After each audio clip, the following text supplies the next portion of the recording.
Wala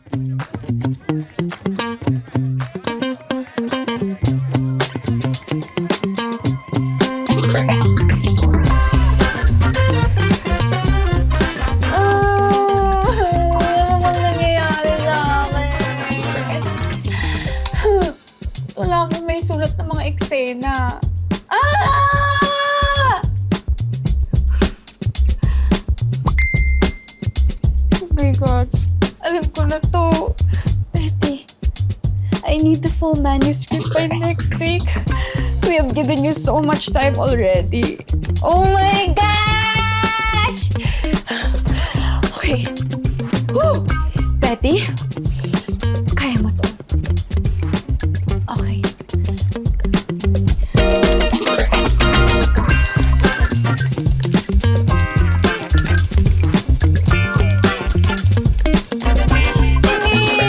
Mali ka rin. Mali.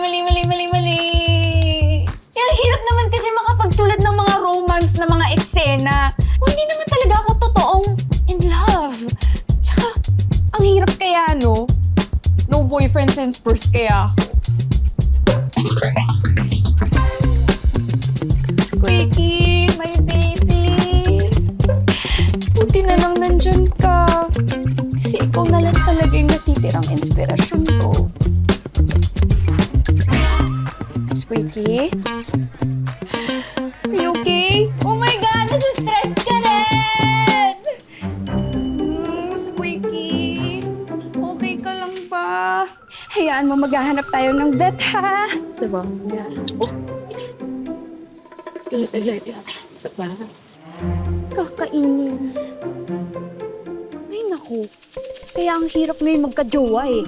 Kasi yung mga jowa-ball, lahat taken na. Pero yung mga single, never mind. Wow! Ano tingin sa sarili mo? Kagandahan? Ay! Dead, ma. Let's go, Squeaky! Dok, meron Clinic! akong aso mamaya. Tapos pusa tayo na galing yung hospital. Palaka!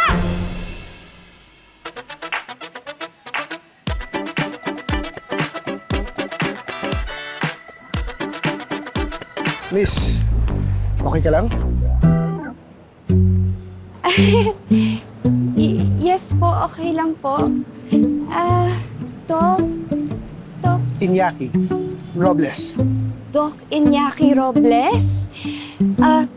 Doc Iñaki, yung pet ko kasi na hamster si Squeaky mukhang may sakit, kaya dinala ko dito.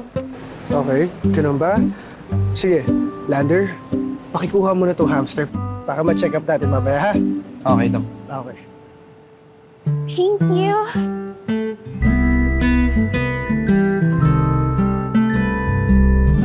Eto na nga pala si Squeaky. Eto na rin yung mga gamot niya. And I'm pretty sure magiging okay na yung pakiramdam niya. Siya na yata yung inspirasyon na hinahanap ko. Ang gwapo ni Doc. Ang ganda ng mga mata, ng ilong, ng smile, at ang bango! Miss? Miss? Miss? Okay ka lang? Ako? Okay lang ako. Mauna na po ako. Doc Iñaki. Thank you.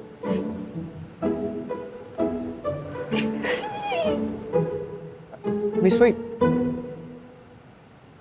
Anong pangalan mo?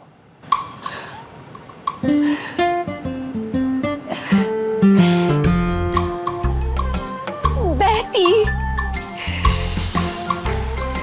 Nice to meet you, Betty.